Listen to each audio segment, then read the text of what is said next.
अंकुश राजा के गानों का इंतजार लोग बेसब्री से करते हैं और काफी पसंद भी करते हैं। अंकुश राजा के नए गाने आते ही हिट हो जाते हैं। हाल ही में अंकुश राजा ने एक नया गाना गाया है जिसे लाखों व्यूज मिल चुके हैं।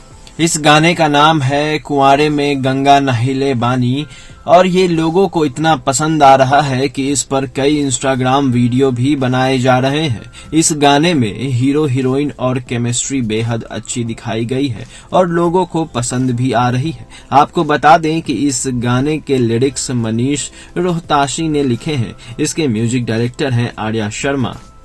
अगर आप इस वीडियो को नहीं देखा है तो आप देख सकते हैं। इस गाने को काफी पसंद किया जा रहा है और लाखों व्यूज बटोरा जा रहा है।